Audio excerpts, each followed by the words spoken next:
Martín Lutero estaba yendo a la universidad donde iba a estudiar para ser un abogado. Y en el camino había una tormenta y un rayo cayó junto al lado de él y se cayó de su caballo. Y en ese momento pidió ayuda de una santa clamando: Santa Ana, ayúdame, yo seré un monje. En ese momento, Martín Lutero tomó una decisión para dejar la vida que iba a seguir, la vida que su padre quería que siga, para entrar un monasterio. Y Lutero entró al monasterio de los agustinos. Este era un puesto muy estricto, un orden estricto.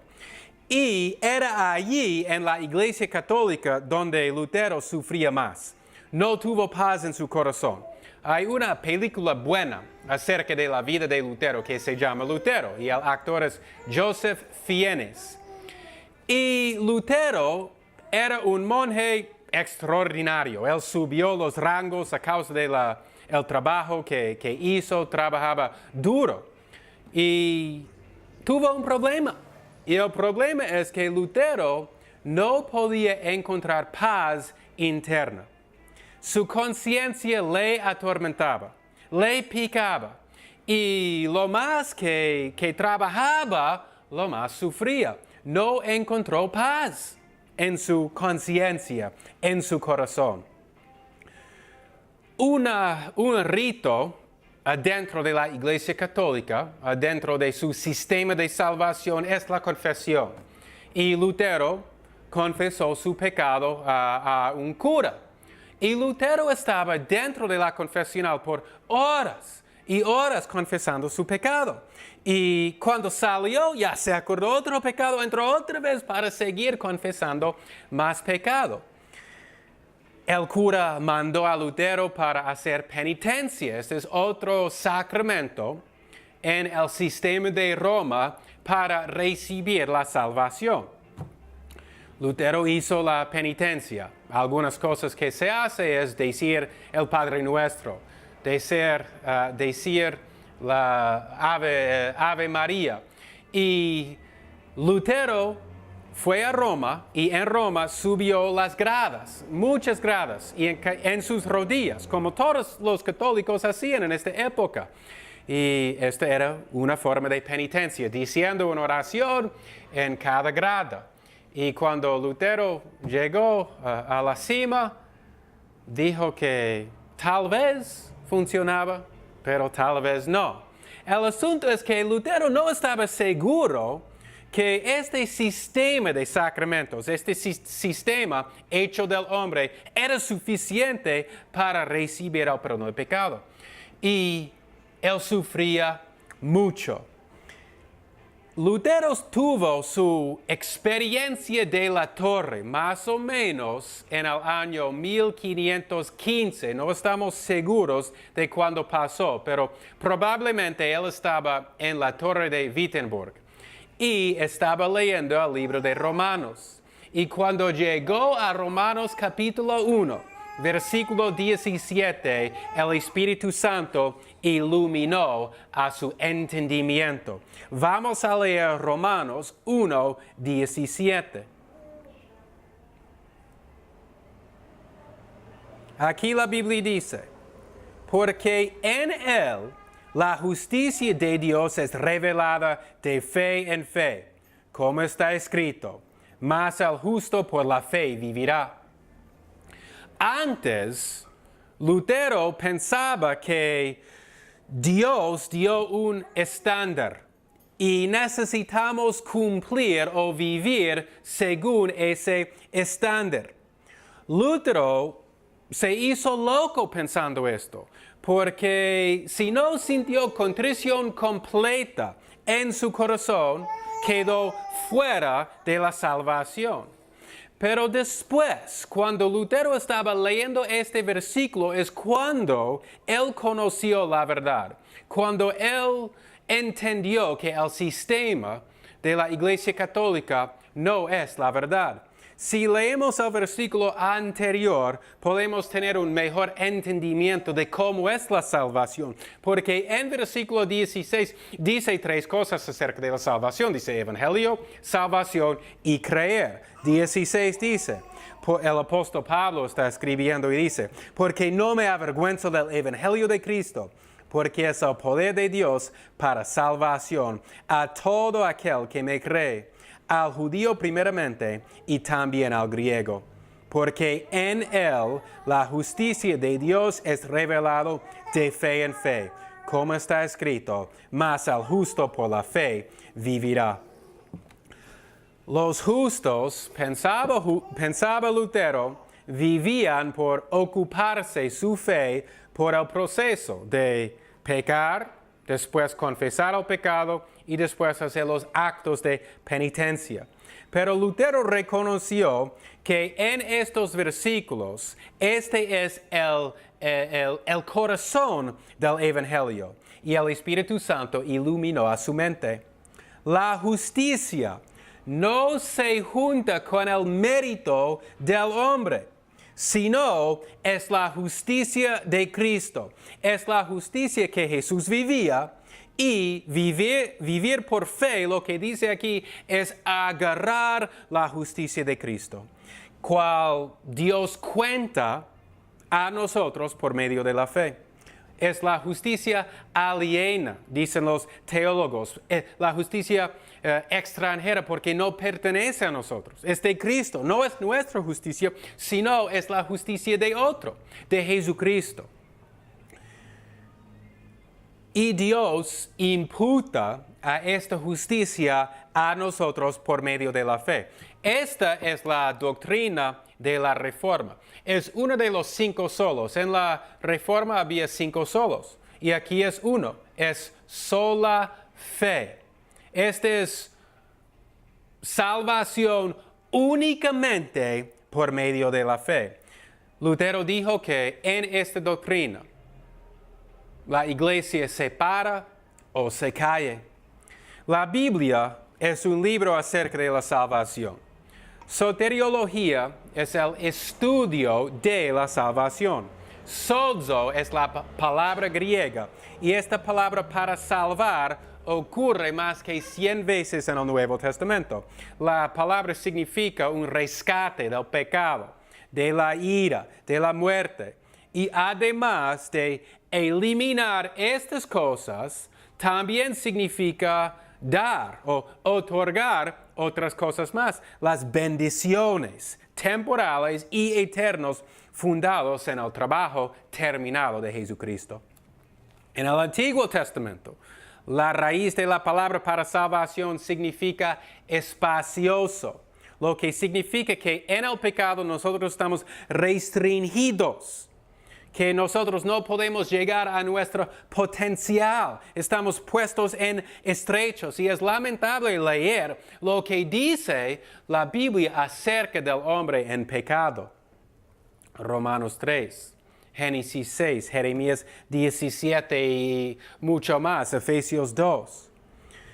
Si podemos llegar a un acuerdo acerca de una sola cosa que enseña la palabra de Dios, es que los que no tienen perdón de pecado van a entrar tinieblas, van a entrar sufrimiento. Entonces, esta doctrina es de alta importancia. Todo hombre necesita recibir el perdón de pecado. El hombre necesita ser reconciliado con Dios. Dios es su enemigo y su ira le espera al hombre como un tigre quien es listo para saltar sobre su presa. El hombre necesita ser reconciliado con Dios. Entonces, esto es el asunto. ¿Cómo podemos recibir el perdón de pecado? Esto es lo que la soteriología se trata. La condición futura del hombre es tinieblas, desesperación, una noche sin mañana. Y por eso es de gran importancia que no nos equivocamos en esta doctrina. Hay varios métodos que los distintos grupos tienen por los cuales el hombre recibe la salvación. es importante mencionar cuáles son estos métodos de estos grupos para entender los errores que existen y cuál es la verdad que enseña la Biblia. Entonces vamos a comenzar con algunas interpretaciones de la salvación. Primero, la Iglesia Católica. La Iglesia Católica enseña que la salvación viene por medio de los sacramentos. Los curas tienen la salvación en sus manos y no hay salvación fuera de la Iglesia Católica. Si no eres un miembro de la Iglesia de Roma, no eres un hijo de Dios. Según ellos, el bautismo, lo que es un sacramento, elimina el pecado original e infunde gracia. Esta palabra infundir es muy distinta que la palabra que nosotros usamos, lo que es imputar o contar. La salvación, según Roma, es sinérgico, no monergista. La palabra sin significa con. La palabra mono significa uno. Es la diferencia entre cooperación entre Dios y el hombre, lo que es el sistema de Roma, y que la salvación viene completamente y únicamente de Dios, como un don de Dios. Hay una página web que tiene muchos recursos acerca de la fe reformada y se llama monergism.com. Una segunda interpretación de la salvación es de liberalismo. Ahora estas personas niegan el supernatural, no creen en Dios, no creen en la caída del hombre, niegan la propiciación sustitutiva de Cristo, dice que el hombre es inherente noble y que es en un proceso evolucionario en que está mejorando. La salvación para este grupo de los liberales es transformación moral. 3. Existencialismo cristiano. Esto enseña que la salvación es un compromiso interno, profundo hacia Dios. Por medio de este compromiso, uno llega a su potencial completo. 4. Teología de la liberación. Lo que enseña que la salvación es un rescate de las estructuras de la sociedad, las cuales son corruptas. Según ellos, todos están en Cristo, pero han sido deshumanizados por opresión social, económico o político. Y ellos buscan la transformación de la sociedad. 5. Neo-ortodoxia de Karl Barth. La salvación fue cumplida para todos en la cruz y el hombre no necesita hacer nada. Estamos de acuerdo con eso, que el hombre no puede hacer nada para recibir la salvación, pero seguramente si la palabra de Dios enseña una cosa, es que todos no van a recibir la salvación y la vida eterna. Esta doctrina quiere mostrar que la salvación es completamente de Dios, pero se equivoca en su alcance. Entonces ya llegamos ahora a las doctrinas que encontramos en la iglesia evangélica. Tenemos la doctrina de los arminianos. Y la mayoría de las iglesias evangélicas hoy en día son iglesias que apoyan esta doctrina arminiana. Cada persona tiene la habilidad de su propio libre albedrío para aceptar a Jesucristo, para arrepentirse y tener fe. Todas las personas en el mundo pueden hacer esto de su propia voluntad, de su propio libre albedrío. Y tenemos la doctrina calvinista o reformada, lo que cree que Dios es el que otorga la salvación, que el hombre es completamente incapaz de arrepentirse, completamente muerto en delitos y pecados y no puede creer en Dios a menos que Dios primero da el Espíritu Santo para iluminar a su mente a la verdad. 1 Corintios 2:14 y Efesios 2, muchos pasajes, Romanos 3, enseñan esto.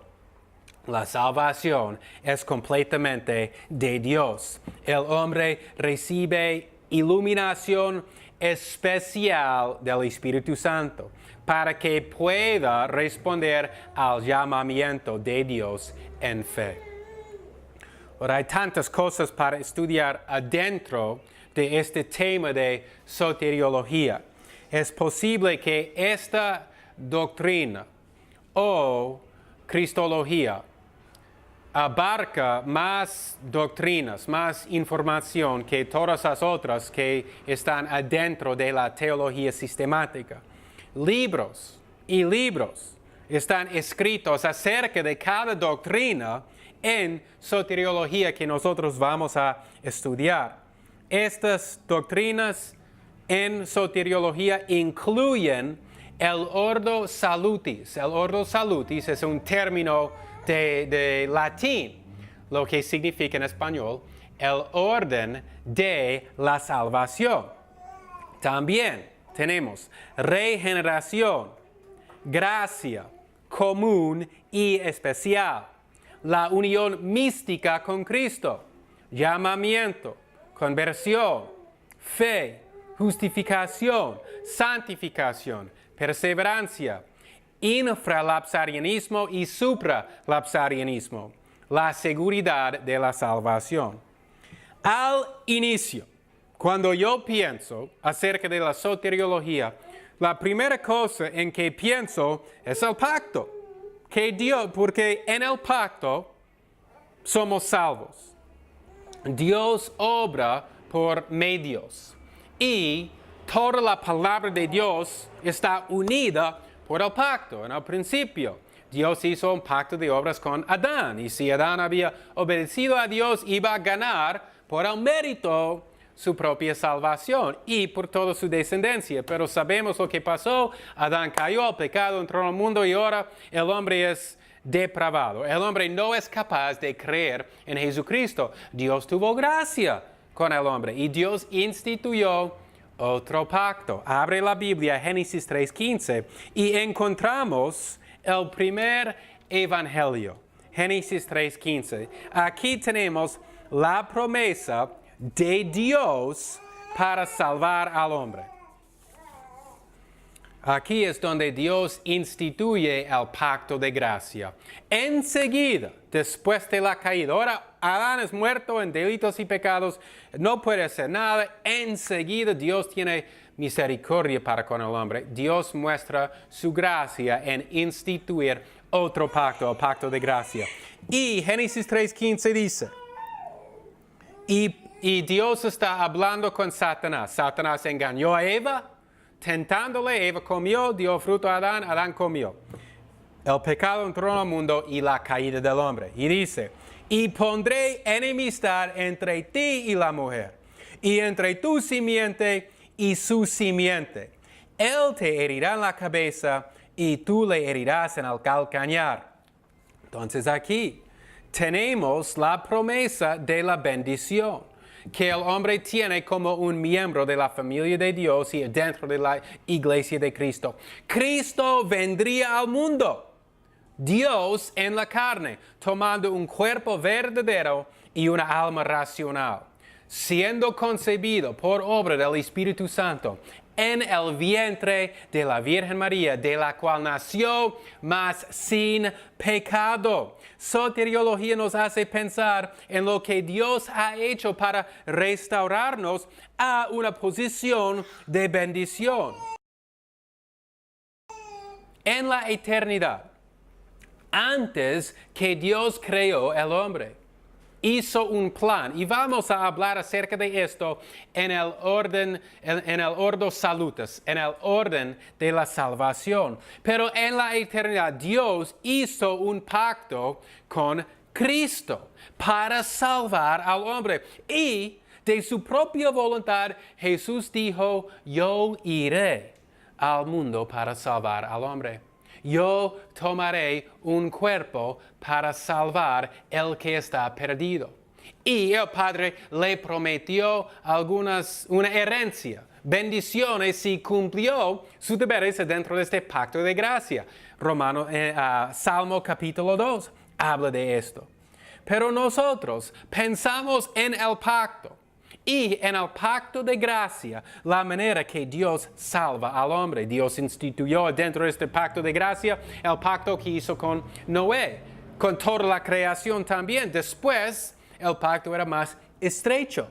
En Génesis 12 en adelante, 15 y 17, leemos acerca del pacto que Dios hizo con Abraham, con un solo hombre, después con una familia y después con una nación entera. Y después leemos en Jeremías acerca del nuevo pacto. Y en Jeremías 31, 33 podemos leer acerca de este pacto. Pero Jesús en Génesis 3:15 es la semilla. Y Dios dice a Satanás que Jesús va a aplastar a su cabeza. Y cuando Jesús murió en la cruz, esto es exactamente lo que hizo. Tuvo victoria sobre la muerte porque resucitó. Tuvo victoria sobre Satanás. Tuvo victoria sobre el pecado porque nunca pecó. Y ahora en Jeremías 33 leemos acerca de este nuevo pacto que extendió ahora, cuando Jesús vino no solamente a la nación de Israel, sino a todo el mundo. Y en Jeremías 31, 33 leemos: Mas este es el pacto que haré con la casa de Israel después de aquellos días, dice Jehová. Daré mi ley en sus entrañas y la escribiré en sus corazones, y yo seré su Dios, y ellos serán mi pueblo. Aquí tenemos al principio Emmanuel que encontramos a lo largo de la Biblia. Es una promesa en todos los pactos. Yo seré su Dios y ellos serán mi pueblo. Vemos aquí una promesa que Dios va a hacer para el hombre lo que el hombre no es capaz de hacer. Dios va a escribir la ley en el corazón del hombre. Versículo 34. Y no enseñará más ninguno a su prójimo, ni ninguno a su hermano, diciendo: Conoce a Jehová, porque todos me conocerán, desde el más pequeño de ellos hasta el más grande, dice Jehová. Porque perdonaré la maldad de ellos, y no me acordaré más de su pecado. Este es el nuevo pacto. Es el perdón de pecado en Jesucristo. Es algo que Dios hace para nosotros porque nosotros no somos capaces de hacerlo. Dios da gracia al hombre para traer el arrepentimiento y la fe en Jesucristo. Y no hay otra religión como nuestra fe, porque en ninguna otra religión Dios vino al mundo para salvar al hombre. Pero esto es lo que Jesús hizo para nosotros. Jesús vino, Dios mismo, en el cielo, en paz perfecta, en su gloria vino. ¿Para qué? Para sufrir y para morir, para salvarnos. Esta es una fe increíble, que tenemos un Salvador que dejó su gloria en el cielo, Filipenses 2. Que dejó los derechos que tuvo siendo Dios para ser un hombre y para llevar nuestro pecado.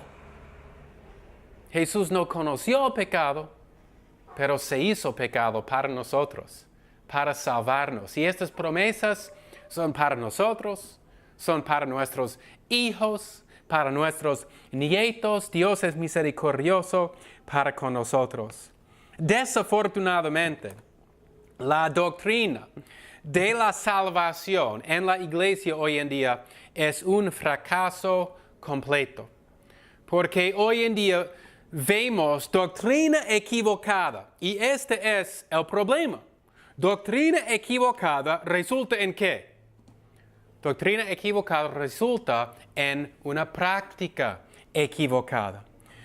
Por esa razón, en las iglesias arminianas, ellos que creen en libre albedrío, que cada persona solamente necesita tomar una decisión para aceptar a Jesús. ¿Quieres aceptar a Jesús? Puedes ir al cielo.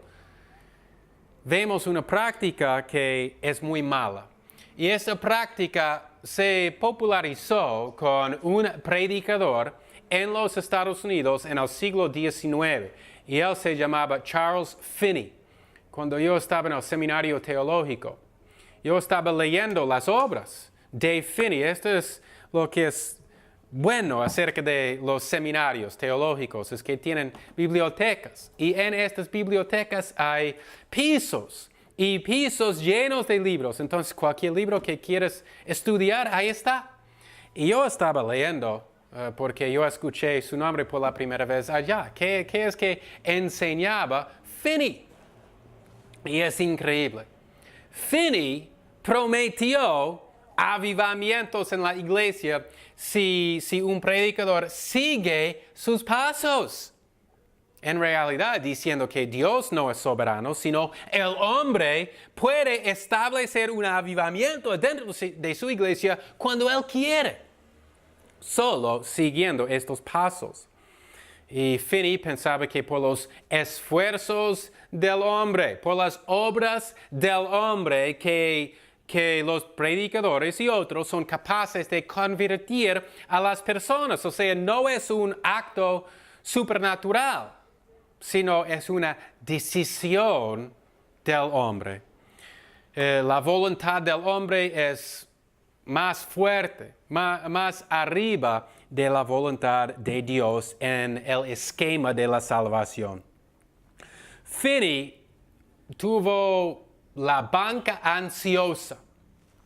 Y Finney, cuando predicaba, intentó llegar a las emociones y no al cerebro. Esto es lo que escuchamos muchas veces cuando leemos los puritanos, que es importante llegar al entendimiento de las personas. Por eso, cuando leemos los libros escritos de los puritanos, los líderes de la iglesia protestante en Inglaterra en el siglo XVII y XVIII.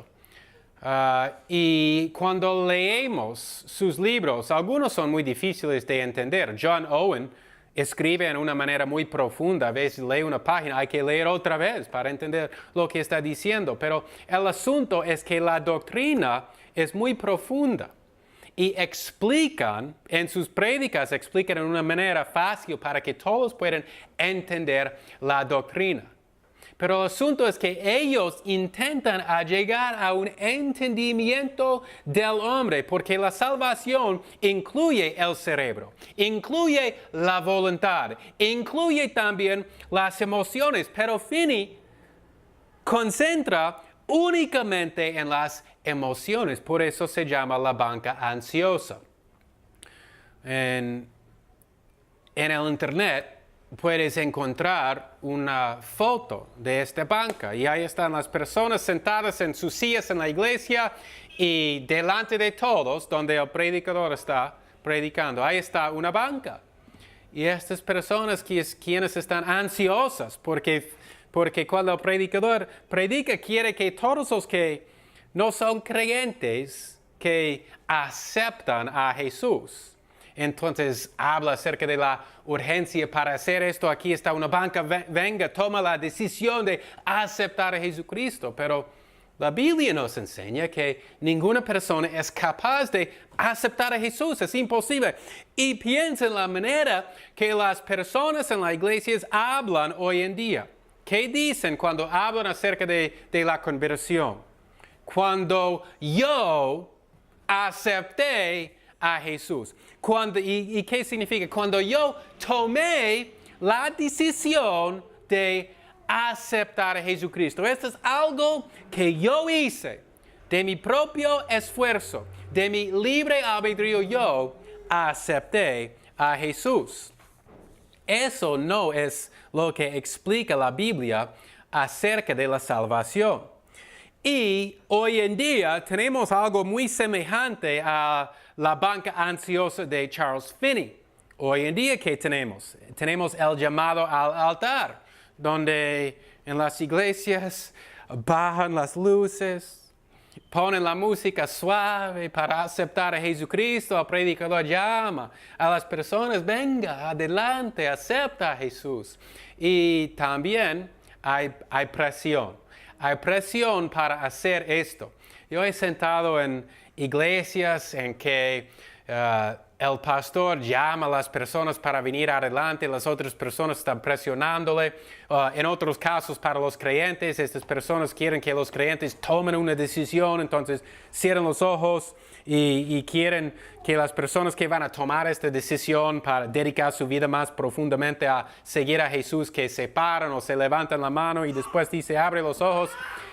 Yo y unas 2 personas más entre los 300 personas ya son los únicos que no han levantado la mano, porque es un entendimiento acerca de la salvación y la manera que Dios obra en el hombre completamente distinta que lo que tienen los arminianos.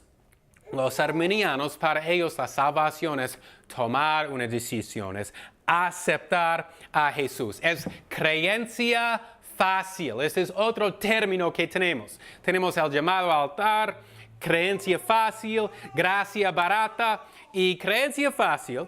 Un ejemplo de esto es una iglesia va a las calles los días sábados en la mañana, porque hay muchas personas que saben estar en la calle sábado en la mañana, después de las 10 de la mañana, haciendo sus cosas. Y tienen tiempo porque no están en el trabajo, muchos.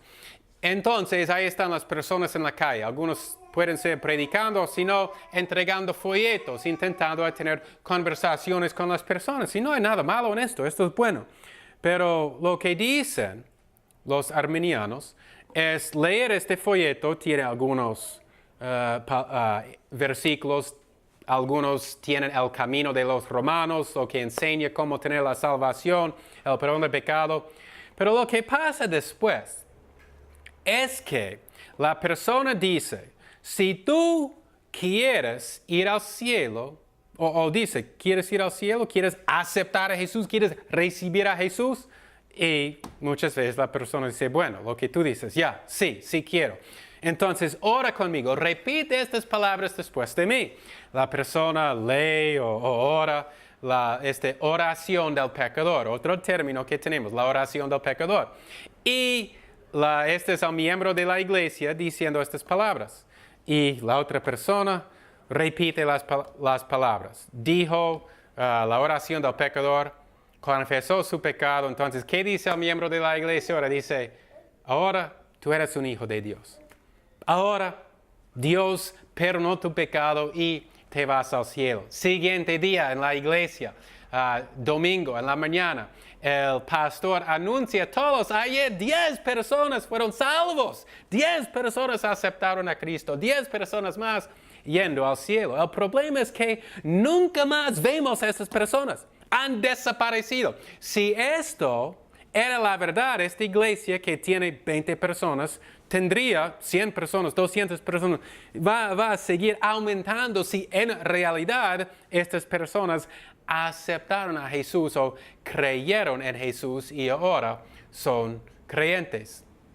Pero no es la manera que Dios obra en la salvación. Esta es creencia fácil. Repite estas palabras. Tú también puedes ser un hijo de Dios. Es gracia barata. Y ahora yo no estoy diciendo que la oración y confesar el pecado es algo malo. Esto es algo necesario en la salvación. Me acuerdo muy bien. Esto era el momento de mi conversión. Lo que me acuerdo es que yo oré. Un pastor me guió en oración para confesar mi pecado. Pero esa no es toda la historia. No era un momento de 5 minutos allá puestos en la calle, sino yo estaba sufriendo por mi pecado por mucho tiempo, meses y meses, si no años. Y yo intenté muchas cosas para encontrar alivio en el corazón, para encontrar paz, y nada funcionaba. Después de mucho tiempo, al final abrí una guía telefónica para buscar una dirección para una iglesia. Entré a la iglesia, el pastor de esa iglesia me visitó en mi casa 3 veces. Cada vez conversaba conmigo 2 años. Entonces, 2 años, 2 horas, todavía estaría allá. 2 horas conversando conmigo. Y lo que estoy diciendo es que la confesión no es algo fuera de las circunstancias. El Espíritu Santo me había convencido del pecado. Yo estaba sufriendo. Y el pastor, cuando vino, hablando ya 6 horas, ¿de cuál hablábamos? Acerca de la palabra de Dios. Él me estaba enseñando el Evangelio de Cristo y cómo recibir perdón del pecado. La tercera vez que vino a mi casa, vino con él otro pastor, la tercera vez. Y al final, este pastor me dijo, ¿tú piensas que te vas al cielo cuando te mueres? Y yo dije, en ninguna manera. Yo dije, yo he hecho muchas malas cosas y Dios no me va a perdonar. Yo sabía que era un hijo del diablo. Yo sabía que era un pecador y que no había esperanza para mí. Y él dijo, ¿qué dirás si yo te puedo enseñar en la Biblia cómo puedes recibir perdón de pecado? Y yo dije, muéstrame. Entonces él abrió Efesios capítulo 2, versículos 8 y 9. Y me explicó la manera para tener perdón de pecado. Y dice, porque por gracia sois salvos por medio de la fe. Y esto no de vosotros, pues es don de Dios, no por obras, para que nadie se gloríe. Entonces él explicó que solo hay que creer en Jesucristo con todo el corazón. Esto es lo que es la fe. Nosotros recibimos el perdón de pecado por medio de la fe. ¿Y qué más es? Dice aquí, la fe es un don de Dios. La fe no es aceptar a Jesús, no es decir algunas palabras, sino es una obra soberana, es una obra poderosa de Dios. La fe es una gracia de Dios. Y esta es la manera que nosotros recibimos la salvación. Entonces, después de eso, yo oré confesando mi pecado y creí en ese momento. Ese momento era el momento de mi justificación únicamente por medio de la fe. Lo que vemos es que, desafortunadamente, en la iglesia hoy en día, la doctrina de la salvación, soteriología, está en pedazos. Y si nosotros vamos a tener una práctica buena, necesitamos tener una doctrina buena. La doctrina de la salvación influirá la manera que evangelizamos a otros, la manera que conversamos con otros. Y es algo demasiado importante que no podemos equivocarnos. Ojalá que ahora podamos ver que la manera o nuestra doctrina influye o determina nuestra práctica. Algunos dicen que la doctrina no importa. Yo solo quiero escuchar algo práctico. Dame algo práctico para mi vida, para ser una mejor persona, para vivir como Dios quiere, para seguir a Jesús. Pero para hacer eso hay que entender la doctrina y la manera que Dios obra en el mundo. Si nuestra doctrina está equivocada, nuestra práctica refleja el error.